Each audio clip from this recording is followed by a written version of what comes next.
Sales, कैसे हो आप सब? आई होप सब बहुत अच्छे होंगे, सबकी पढ़ाई भी काफी अच्छी चल रही होगी।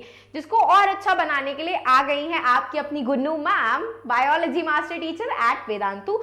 तो आज मैं आपको 15 डेज की ऐसी स्ट्रेटजी बताने वाली हूं जिससे आपके अपने फाइनल्स का सिलेबस भाई फुल एंड फाइनल 95+ स्कोरिंग वाला कंप्लीट हो जाएगा। तो मेक श्योर करना कि आप पूरे सेशन को स्टार्ट से लेकर एंड तक वॉच कर रहे हो, ये जानने के लिए कि मैम की स्ट्रेटजी एक्चुअली में है क्या अपने 95+ स्कोर लाने की।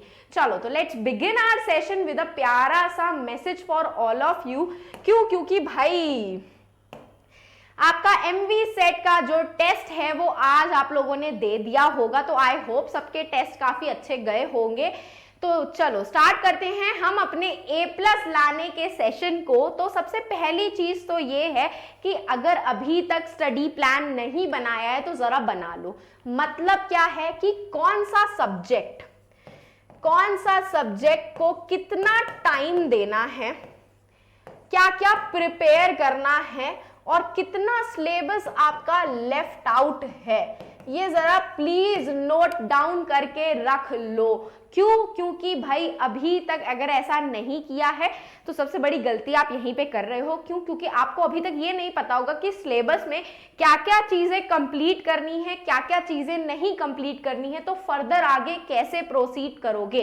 तो फटाक से अपनी एक नोटबुक लो जिसमें हर एक सेक्शन को डिवाइड कर दो, सब सब्जेक्ट्स के नाम डालो और जो जो टॉपिक्स कंप्लीट हो गए हैं जरा उनका नाम लिख करके एक टिक मारी उस पे, और जो टॉपिक नहीं हुए हैं उनको स्टार्ट करना है प्रिपेयर करने के लिए। तो वो प्रिपेयर करने कैसे हैं, स्मॉल स्टडी स्केल के साथ कैसे। सबसे पहली बात क्या करना है, उन टॉपिक्स के कंसेप्ट क्लियर करने। कंसेप्ट क्लियर करने के लिए दो चीजें आपको बोलूंगी, या तो आप एनसीईआरटी की मैराथन वॉच आउट कर सकते हो, चैनल पे अवेलेबल है, या फिर आप मेरे वन शॉट चेकआउट कर सकते हो, वो भी चैनल पे अवेलेबल है। इवन मेरे सब्जेक्ट के नहीं, हर एक प्रॉपर सब्जेक्ट के आपके वन शॉट और एनसीईआरटी मैराथन है। तो अगर आप एनसीईआरटी मैराथन से डिटेल स्टडी करना चाहते हो उन टॉपिक्स की तो वो चेकआउट कर सकते हो, और डिटेल स्टडी आपकी हो चुकी है तो आपको सिर्फ रिवीजन या उसके कंसेप्ट को वापस से एक बार रिकॉल करना है तो आप वन शॉट को चेक कर सकते हो, जिससे आपका वो पूरा का पूरा सेशन या पूरा वो टॉपिक एक बार में ही जस्ट 20 मिनट्स में रिकॉल हो जाएगा। ठीक है, प्रिपेयर योर नोट्स। अभी तक अपने नोट्स नहीं बनाए तो जरा प्लीज बना लो and categorize the important areas. मैं आपको हमेशा बोलती हूं एक चीज को, वो क्या है, सिलेक्टिविटी मेंटेन करना। क्या करना, सिलेक्टिविटी मेंटेन करना। सब चीजें इंपॉर्टेंट नहीं होती हैं।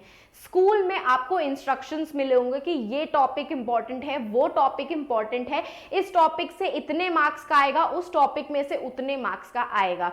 तो हमें टॉपिक वाइज, मार्क्स वाइज चीजें डिटेल स्टडी करनी चाहिए। आप लोग 9th क्लास में हो, अभी से ही ये सिलेक्टिविटी मेंटेन करके रखो। देखो एग्जाम में हर एक चीज नहीं आती है, कभी कभी out of the box question आ जाते हैं, लेकिन अभी आपके पास टाइम कम है। ठीक है, अब आपको क्या करना है, वो सिलेक्टिविटी वाली स्टडी करनी पड़ेगी जिसमें आप इंपॉर्टेंट एरियाज को कवर कर रहे हो, इंपॉर्टेंट क्वेश्चंस को कवर अप कर रहे हो, इंपॉर्टेंट इंस्ट्रक्शंस पे ध्यान दे रहे हो, वो सारे मार्क्स के क्वेश्चन अच्छे से प्रिपेयर कर रहे हो जो आपके टीचर ने स्कूल में या मैंने आपको बताए हुए हैं। तो भाई क्या करने का है, अपने इंपॉर्टेंट एरियाज को, इंपॉर्टेंट टॉपिक्स को जरा कैटेगराइज कर लो। उनसे क्या करना है, सिलेक्टिविटी मेंटेन करनी है कि कितना पार्ट आपको कितने दिन में कंप्लीट करना है। एसएसटी की बात करूं तो थोड़ा टाइम आपको ज्यादा लगने वाला है क्योंकि आपको पता है एसएसटी बहुत लेंदी सब्जेक्ट है। फिजिक्स की बात करूं तो न्यूमेरिकल्स पे फोकस करो, 9th में काफी ज्यादा न्यूमेरिकल्स हैं। केमिस्ट्री की बात करूं तो रिएक्शंस पे फोकस करो, कौन कौन सी रिएक्शन आपकी मैम ने इंपॉर्टेंट बताई है। बायो की बात करूं तो बायो में फोकस करो कि कौन कौन से डायग्राम मैंने आपको इंपॉर्टेंट बताए। मैथ्स की बात करूं तो मैथ्स में भाई एज सच कुछ इंपॉर्टेंट नहीं होता, इंपॉर्टेंट भाई क्या होता है, जो होता है उनसे रिलेटेड क्वेश्चंस होते हैं। तो क्या प्रिपेयर करने हैं, क्वेश्चंस मैथ्स में और फिजिक्स के न्यूमेरिकल्स। जितने प्रैक्टिस कर सकते हो उतने धुआंधार प्रैक्टिस करो, तभी आपकी मैथ्स और फिजिक्स बहुत अच्छी होने वाली है।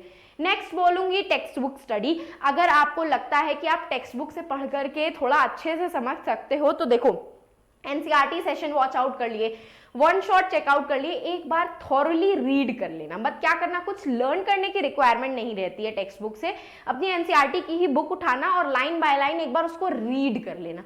सिंपल क्या कर लेना, you have to just read it out. क्या करना है, सिर्फ रीड करनी है और कुछ नहीं करनी है अपनी टेक्स्ट बुक को, इसके अलावा उसमें और कुछ छेड़खानी नहीं करनी है उस टेक्स्ट बुक्स में आपको, ठीक है, बस इतनी बोल रही हूं आपको। एंड बस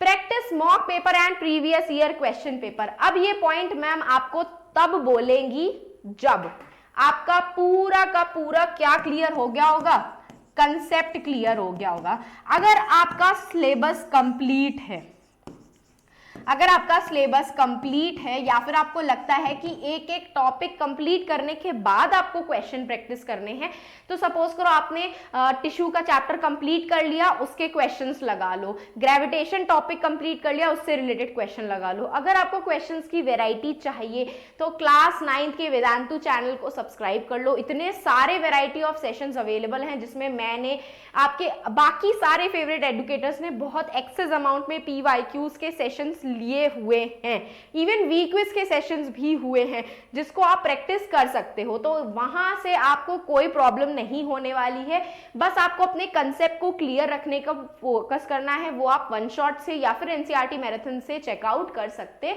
हो। एंड भाई स्ट्रेस लेने की जरूरत नहीं है, दिमाग है, प्रेशर कुकर नहीं, ठीक है। पढ़ाई कर रहे हो, take deep breaths, nothing you have to do, प्यार से अच्छे से पढ़ो, जो चीजें बताई जा रही हैं बस वही करने की है, इसके अलावा कुछ करने की जरूरत नहीं है। अपने आप ही 95+ आपके ऐसे हाथ में कूद रहे होंगे। तो भाई अगर सेशन पसंद आया हो ये स्ट्रैटेजिक वाला, तो जल्दी से सेशन को सब्सक्राइब कर दो, हैं सेशन को सब्सक्राइब कर दो, नहीं सेशन को लाइक कर दो रे बाबा, और चैनल को सब्सक्राइब करना बिल्कुल भी मत भूलना। एंड अगर आपको ऐसे ही मेरे अमेजिंग सेशंस के डे टू डे नोटिफिकेशंस चाहिए तो आप टेलीग्राम चैनल को ज्वाइन कर सकते हो, जिसका लिंक आपके सेशन के डिस्क्रिप्शन बॉक्स में अवेलेबल है। और अगर आपको मुझे फॉलो करना है पर्सनली तो आप मुझे इंस्टाग्राम पे फॉलो कर सकते हो, खुशबू-भाटिया मेरा इंस्टाग्राम का अकाउंट है। एंड सेशन पसंद आया हो तो जरा फटाक से लाइक मारी, सब्सक्राइब मारी and share to your all your friends. तो अब हम फिर मिलेंगे चलते चलते ऐसे ही नेक्स्ट अमेजिंग सेशन में। तो बाय एंड टेक केयर।